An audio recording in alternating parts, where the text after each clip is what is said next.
Hi, everyone. This is Global Podcast, your window to the world. Breaking news, big ideas, your global hangout for what's happening now, and bold conversations. Wherever you are, we're bringing it to you. Let's get started. All right, so you're here because you want to know what's really going on. Yeah. You want to understand these major shifts that are happening in the world, but you don't have time to wade through all the noise and the endless headlines. Exactly. Well, that's what we're doing here, taking a deep dive, a shortcut, if you will, through this really complex and rapidly changing landscape of geopolitics. Yeah. Specifically, we're looking at some pretty significant military and nuclear developments that are happening in Europe right now. That's right. Focusing on Macron in France, Starmer in the UK, what's going on with Germany, and how all of this plays out against this really critical backdrop of Trump, Putin, and NATO as of March 28th, 2025. Big picture stuff.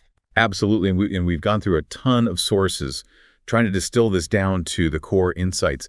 Basically, we want to give you that critical understanding. Think of it as your personalized intel briefing on this rapidly evolving situation. So your mission, should you choose to accept it, is to really grasp these new directions in European defense and nuclear strategy. What's driving these changes? What does it all mean? Okay, let's unpack all of this, starting with Macron's moves in France. He's been pretty assertive. Yeah, he's really been pushing to strengthen France's military, particularly its nuclear capabilities. And, it's no coincidence that this is happening at a time when European security feels pretty fragile, to say the least. Obviously, a lot of it stems from that ongoing conflict in Ukraine, but also this growing uncertainty about the United States' long-term commitment to NATO. Especially with the possibility of a Trump return. Yeah, exactly. So Macron's playing a bit of a gamble here. It's like he's betting that France's independent nuclear capability could form the foundation for a new European security framework, especially if that U.S. commitment wavers. Makes sense. So let's get into the specifics.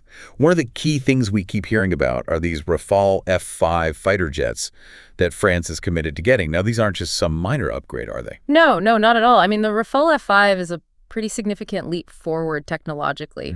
And what's particularly important for our conversation is that it's being designed to carry the ASN-4G, the Air Sol Nucléaire de Nouvelle Génération. It's a next-generation hypersonic nuclear-armed cruise missile. Wow. So we're talking speeds exceeding Mach 6, over 5,000 miles per hour, and a range double that of their current air-launched missiles. It's a game changer. So it's not just about the jets themselves. It's this whole new level of capability. Absolutely. Macron isn't just upgrading planes. He's really laying the groundwork for a much more assertive and potentially independent European nuclear posture. Right. And there's also this massive investment happening at the Luxeuil-Saint-Sauveur Air Base. Yeah. What's the significance of that? Yeah, so Macron's pouring $1.5 billion into upgrading that base. It's strategically located in eastern France, just about 80 kilometers from the German border. And by 2035, it's going to host 2 squadrons of these new Rafale F-5 jets. Okay. Now, this is a big deal because it will be France's 4th nuclear airbase. And that proximity to Germany, that's not by accident. It sends a pretty clear message about France's role in European defense, a potential leadership role. It's a pretty bold statement, for Yes. sure. So what do you think is really motivating Macron here? I mean, what's at the heart of this push? Well, there's a few things at play. First, there's this clear goal of strengthening France's own military in what's become a very unpredictable world. I mean, the war in Ukraine has really brought the reality of European security threats into focus. And second, as we touched on, there are these deep concerns about the U.S. as a reliable security partner, especially if Trump were to return to power. With all this talk about NATO. Exactly. So France is trying to guarantee its own security and the ability to act on its own if it has to. And of course, France is replacing those aging Mirage 2000 jets, some of which they've actually sent to Ukraine, and the Rafale F-5 with its advanced guidance, its ability to carry both nuclear and conventional weapons, and that low radar signature, well, it makes it the perfect choice. It's like the multi-tool of fighter jets. Yeah, pretty much. And don't forget, they already have the ASMPA nuclear missile with that 300-kiloton warhead that the current Rafales carry. The ASM-4G just adds another layer of penetration capability on top of that. So it's pretty clear that Macron's ambitions extend beyond France itself, right? He's talking about a broader European defense strategy. Right. He's been very vocal about boosting France's overall defense spending to between 3 and 3.5% of its GDP. A pretty big jump from where they are now. Yeah, significantly higher than the current 2%. And he links this directly to the uncertainty around the U.S. commitment under a potential Trump presidency, especially when it comes to things like nuclear spending and the future of NATO. Makes sense. And maybe the most significant thing is this idea of expanding France's nuclear deterrent, that nuclear umbrella, to cover other European nations. He's even talked about possibly deploying those nuclear-armed Rafales to Germany. Oh. It would be a powerful symbol, a message to Russia, but also maybe a way to encourage leaders like Starmer in the UK to think more seriously about a collective European defense. It's a bold idea, Yeah. but does it really work with France's traditional approach to nuclear weapons? That's the big question. Historically, France has always put its own national nuclear interests first. Extending that protection to other countries would require some pretty major changes in French politics, and maybe even constitutional changes, not to mention all those complicated agreements they'd need to work out with each country. And then there's the issue of pure numbers. France has around 290 nuclear warheads, and the UK has about 225. That's a lot less than what Russia and the US have. They control something like 88% of the world's nuclear weapons. So would this combined European force really be enough to deter a major nuclear power without the US? It's a huge gamble. It is. So while Macron is laying out this vision with all its challenges, let's switch gears and look at what the UK is doing, particularly under a potential Starmer leadership. His recent visit to a nuclear submarine was pretty eye-catching. Oh, yeah. That visit to HMS Vanguard, one of those Vanguard-class nuclear submarines, was definitely a statement. Yeah. I mean, it was a very deliberate move to show the UK's ongoing commitment to its nuclear deterrent, especially given the current tensions with Russia. And the timing was interesting, too. The submarine had just finished a super long patrol, like 200 days, much longer than the usual 3 months. HMS Vanguard is a core part of the UK's continuous at-sea deterrent.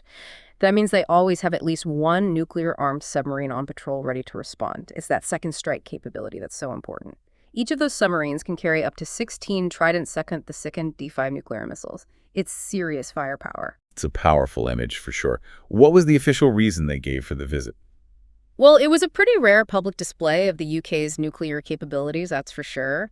And the message to Russia amidst all this tension seems pretty obvious. They even showed Starmer the control room and the location of the launch key, emphasizing that only the Prime Minister can authorize its use, a clear sign of the UK's operational independence. Starmer himself stressed how important the deterrent has been, saying it's kept the peace for a very long time. But that extended patrol, it kind of highlighted some weaknesses in the UK's nuclear program too, didn't it? It definitely raises some questions. HMS Vanguard was out there for so long because the program to replace those Vanguard-class subs, the Dreadnought class, has hit some snags and is behind schedule. Oh, I see. So the existing subs are having to pick up the slack, which puts extra strain on them and the crews. They're operating beyond their intended lifespan. And then there's the whole cost of updating the UK's nuclear deterrent, the subs, the missiles, the warheads. It's all adding up to something like 30 billion, maybe even more with contingencies. We're talking 10 billion on top of that. It's the most expensive single defense program the UK has. So while it's a show of force, you also see those vulnerabilities underneath. An interesting contrast. Yeah, definitely. Now, Starmer also visited BAE Systems, the shipbuilder up in Barrow-in-Furness, where they're working on those new Dreadnought-class submarines. What was the message behind that visit?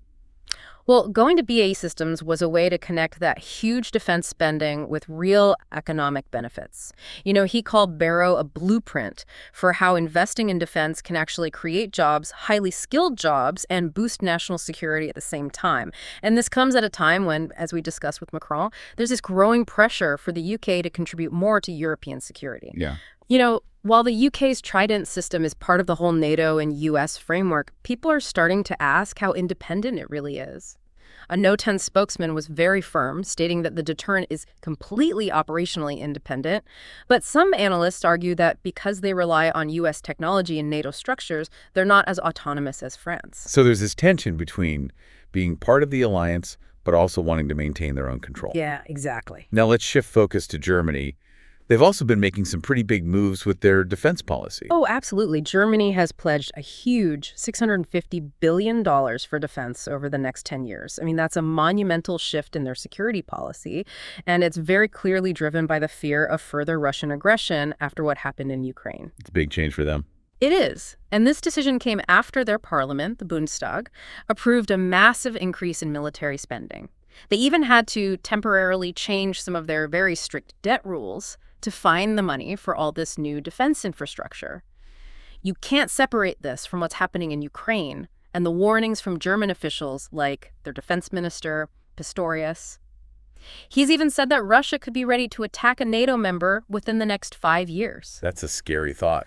It is, and this rearmament, it carries so much weight historically for Germany. It's a huge shift away from their traditional pacifist identity, and it's all driven by this sense of an existential threat. Right, because for a long time after World War II, Germany was really hesitant to build up its military. Exactly. So this is a huge deal. And what's even more interesting is that this isn't just a German thing. We're seeing this trend of increased defense spending all over Europe. So it's a Europe-wide phenomenon. Definitely. Defense budgets are going up as countries respond to this new uncertain security landscape. And again, those questions about the long-term reliability of the U.S. are a factor. But what's really striking about Germany is how openly they're embracing this idea of rearmament. A word that probably makes a lot of Germans uncomfortable. Yeah, for sure. It's a loaded term given their history. But it's back in the conversation because the threat feels so real. Even Chancellor Scholz has said that strengthening Europe's role within NATO will actually make the whole transatlantic alliance stronger. And Ursula von der Leyen, the president of the European Commission, called Germany's commitment excellent news and a strong message for Europe. So they're framing it as a way to contribute more to the alliance. Right. But what about the potential future leadership in Germany? How might their views affect this whole shift? That's interesting. Friedrich Merz, who many see as the likely next chancellor, has actually been pushing for closer nuclear cooperation with France and the UK. He's even suggested that Germany might need to consider some kind of protection under their nuclear umbrellas if the U.S. were to back away. So basically planning for a world where they can't rely on the U.S. as much. Yeah, and it's understandable. I mean, the U.S. currently has about 100 nuclear missiles in Germany. Right. But all that talk from Trump in the past has created a lot of uncertainty. And there's even been discussion about deploying those French nuclear-capable Rafales to Germany. No. It's been suggested as a possible response if the U.S. were to completely withdraw its nuclear weapons from Europe. It's a hypothetical for now, but it shows how much the thinking has changed. So all of this in Europe is happening while the war in Ukraine rages on, and you have these potential shifts in U.S.-Russia relations looming. Yeah, it's all connected. And the war in Ukraine is really the catalyst for all this increased defense spending and strategic rethinking across Europe. But the big question mark is what the U.S. will do under a potential second Trump administration. You know, how he'll approach the conflict and his relationship with Putin. It's a big unknown, and it's causing a lot of anxiety in Europe. I can imagine. His past actions, like freezing military aid to Ukraine and pushing for a quick ceasefire, well, it worries a lot of people. They fear he might push for a resolution that's too favorable to Russia. Makes sense. And then there's how he's echoed Russian propaganda, blaming Ukraine and his reluctance to offer any strong security guarantees to Ukraine after a ceasefire. It's all really unsettling for Kyiv and for Europe as a whole. It's created a lot of tension within the transatlantic alliance. Oh, undoubtedly. Macron and Starmer have both stepped up to try and manage this whole situation. Macron has explicitly warned against what he sees as surrendering Ukraine. And Starmer has positioned himself as someone who could build a bridge between Europe and the U.S., advocating for a peace plan with solid security guarantees for Ukraine. There's even talk of France and Britain working on a plan with Ukraine that could involve a temporary truce followed by European peacekeeping troops. But Russia has rejected any kind of NATO or European troop presence in Ukraine. Of course. Figures like Medvedev have even warned that a coalition of the willing would lead to a full-blown war with NATO. So the stakes are incredibly high. And how are European leaders reacting to Trump's potential negotiations with Putin? With a lot of apprehension, I'd say. There's been talk of dividing up Ukrainian territory and assets, and this has fueled fears that Europe is being sidelined in decisions that will have a massive impact on its own security. Zelensky himself has urged Europe to build its own military capabilities and make sure its voice is heard. He's even warned that the U.S. might abandon Europe when it comes to these crucial security issues. And the fact that the U.S. has sometimes voted with Russia against UN resolutions condemning the war, well, it's just added to the strain and anxieties in Europe. So putting it all together, what we're seeing is European NATO members stepping up and taking more responsibility for their own defense, and this includes a renewed focus on nuclear weapons. Absolutely.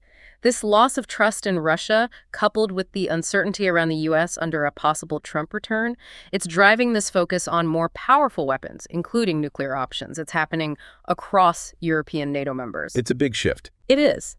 And Macron's offer of a nuclear umbrella, possibly deploying those Rafales to Germany, is a perfect example. Even Poland, which is currently going for U.S. nuclear weapons through their F-35A jets, has shown interest in these kinds of European arrangements. Interesting. You know, Britain's Trident system, it's a crucial part of NATO's defense, but some see it as less flexible than France's. How so? Well, France has both submarine-launched and air-launched capabilities, plus they're more independent of NATO's planning. Ah, I see. But of course, people are asking whether a purely European nuclear deterrent would really work. An analyst named Pavel Podvig has pointed out that without the full support of the U.S., the credibility of a European deterrent is questionable. So it all comes back to the U.S. In a way, yes. I mean, nuclear deterrence relies on this idea that you're willing to retaliate even if it means terrible consequences. And the question is, would countries like France or the U.K. really risk their own cities to protect an ally without the U.S. behind them? It's a huge question. But regardless of that, this rearmament trend in Europe is real. We're seeing huge increases in defense spending from Germany, France, the U.K. Yeah. And the EU is trying to coordinate defense more, but it's tough because different countries have different budgets and priorities. And this idea of a coalition of the willing to get involved in Ukraine, while it might help in the short term, it also risks dividing the EU and making things worse with Russia. It's a complex situation for sure. Now, shifting gears a little, I'm curious about the economic side of things. Are there any potential silver linings to all this, especially with the broader economic concerns? Well, it's a mixed bag. A U.S. recession, ironically, could actually push Europe towards greater self-reliance in defense and widen that gap between the U.S. and Europe. Countries like India, with their growing defense and tech industries, might find new markets in Europe as it tries to find different suppliers. So there could be opportunities for other players. Definitely. But on the flip side, all this defense spending in Europe could hurt domestic demand if they have to cut social programs or raise taxes. On the other hand, investing in defense infrastructure, like we saw in the UK, could create economic growth in certain areas. And we might also see changes in where money flows, both remittances and capital, due to all the geopolitical uncertainty. Maybe more remittances and capital flowing towards defense. And perhaps the biggest potential upside is greater unity and strategic autonomy for Europe if Macron's nuclear umbrella idea gains traction and leads to more security cooperation. And of course, any resolution to the conflict in Ukraine, however it comes about, would be good for the economy of the whole region. Makes sense. So, taking a step back, let's look at this from a more critical angle. What are some of the downsides to all these military developments? What could go wrong? It's a good question. I mean, the main argument is that these military buildups are necessary because of Russia and because the U.S. is unpredictable. Right. But there are definitely risks that need to be considered. Take Macron's nuclear ambitions. It makes sense from a French perspective, but others might see it as overreaching. And it could even provoke Russia, which would be bad for everyone in Europe. Then you have Starmer relying on an aging submarine fleet. It raises serious questions about how effective and credible the UK's nuclear deterrent really is in the long run. And Germany's huge spending, while it shows commitment, it could also lead to political pushback at home and create social tension if it means cuts in other areas. Yeah, it's a tough balancing act. It is. And perhaps the most worrying risk is that all this focus on nuclear weapons, even if it's meant to deter conflict, could actually increase the chance of miscalculation and escalation, especially with someone like Putin who's willing to take risks. And the way Trump might handle negotiations with Putin, it could send the message that the West isn't united, which would just embolden Russia. So we're at a really critical point for European security. There's a clear move towards self-reliance in response to some very real threats, but it's a path full of challenges, operational, financial, and most importantly, the risk of things escalating out of control. Europe needs a smart approach that combines strong diplomacy with military preparedness. It's a tightrope walk. So to wrap things up, what are the key takeaways from all of this? The main thing is this shift towards European countries taking more responsibility for their own defense. And a big part of that is this new emphasis on nuclear capabilities. It's all driven by a few things happening at the same time. Russia's aggression in Ukraine, uncertainty about the U.S.'s commitment to NATO, and this desire for Europe to be more independent on the world stage. And why should our listeners care about all this? What's the takeaway for them? Well, this isn't some abstract game of global politics happening far away. These shifts have very real consequences for global stability, for how countries interact economically, and for the future of the alliances that have shaped the world for decades. The decisions being made now in European capitals will have a lasting impact on security for generations to come. So it's something we all need to pay attention to. And on that note, here's a final, maybe even a bit unsettling thought to leave you with. Given everything we've discussed, how might this trend of more countries in Europe having nuclear weapons affect the balance of global power and the likelihood of future conflicts, even beyond the immediate threats we've talked about? What would a multi-nuclear Europe look like in the long term, and what would that mean for global security and stability in a world that's already facing so many challenges? That's something to think about. Thanks for joining us for this deep dive. Thanks for having me.